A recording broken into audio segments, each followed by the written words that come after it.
2 to go. This could be 2 in the game. Dickinson. That's it. Tiger Town is Title Town again as the boys bring the 8th World Series title back to the Bayou. Well, that was on Monday. LSU sweeping Coastal Carolina to win yet another national championship, as if they needed another example to solidify their case as the best program in the history of college baseball.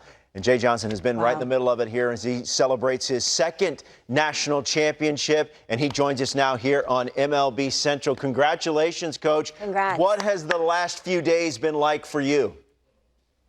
Thank you. Always great to be on with you. Dream come true. When we won in 23, I said it was the greatest night of my life, and we now have a tied for first greatest night of my life. So, and then it's just, we have a special place here. They really are behind LSU baseball, and the fan support in Omaha was amazing. It was almost like a home game. And so just proud of our team, celebrate with them. We got our big parade celebration tonight. And then honestly, the rest of it has been recruiting and back to it. Not much time to celebrate with the model how we have it. Jay, I go back. I was fortunate enough to win a World Series with the Giants, and I just go back to that last pitch when Brian Wilson came set against Nelson Cruz, when you kind of know you're going to be a world champion. Can you take me back to that last moment, that ball gets hit, the double play ball gets hit? What's going through your head in that moment? Well, you could probably appreciate this, D-Row. The tying run was at the plate. Yeah.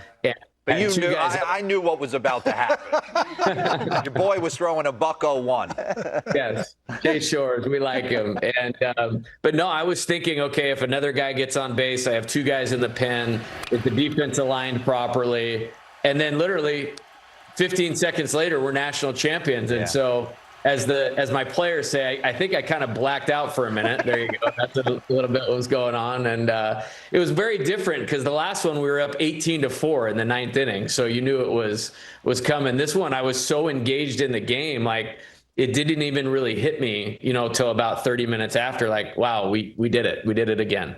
Jay, a lot has been made about your team's ability to deal with failure. I remember you saying, we'll know what we have after we bounce back from a disappointing loss. When did you know your team had that quality? I just think they're incredibly consistent. And as the guys know, this game is all about the mental game. How do you handle success? How do you handle failure? And really, outside of one weekend all year, this was about as consistent a team as you could ask for. And we did not lose ourselves during the entire postseason.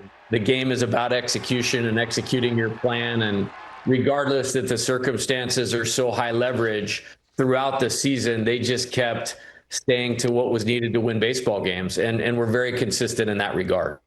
Jay, hit me on what you said earlier when we welcomed you in. You said, okay, we celebrated, and then it's back to recruiting. Yeah. I know everything's a grind now in college sports the way it works, but would you say there's more work to be done in the offseason and recruiting as far as actually in season when the games are going on?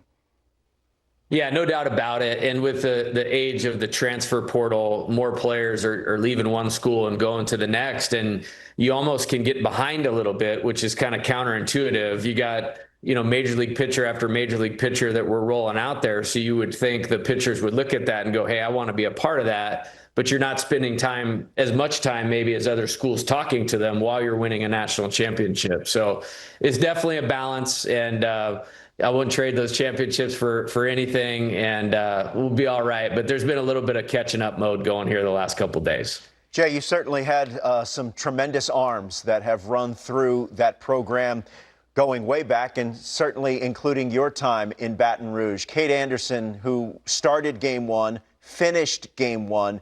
He figures to be another one. When I saw him pitch, I've only saw him pitch 2 or 3 times this year. I thought of Max Fried. Is there someone else that comes to mind when you look at this young man throw the baseball? Yeah, I think that from just a pitching comp, that is very much who I would compare him to. I saw Max as a young pitcher when he was, on the recruiting circuit. And I mean, Kade is just so complete. I mean, it's 4 pitches for strikes. It's competitiveness. It's the level head. He did a great job with his body in the offseason. He's a winner. I almost have to, arm wrestle him for the ball when I take him out of the game. He's got the pitchability. He's got the head. He's got the strikes. He's everything that you would ever want. And I said my plug in the post game the other day, like the Nationals don't need to overthink this one. That's your guy. And he is closer to the big leagues than any amateur player in the country right now. Wow. Well, you know who else is the guy? I made one call with the Team USA to start the pitching rotation, and he picked up the phone and he said, "You don't have to convince me I'm doing it." And he's on our air. Paul Skeens, I've gotten to know him, couple phone calls, couple visits now. This is a man's man coming at you. So having him in your program, take me through that. Yeah, well, that was very smart on your part, D-Rose. He made me a lot better coach. I can promise you that. No, I think you see the 100 miles an hour, you see the pitchability, you see the strikeouts. He was Rookie of the Year, all of those things. But the person is what makes Paul special. He was only here for a year, unquestioned leader of the team, the character, the high standards, the intentionality in his craft. He actually flew down to Omaha this time on an off day, and we just sat in the team room for an hour and listening to him talk about pitching and what he's doing and shifting the rest. And he's just on another level. I mean, he is really special talent, but much like I just said with Kade, the character, the makeup thing, that's completely the separator.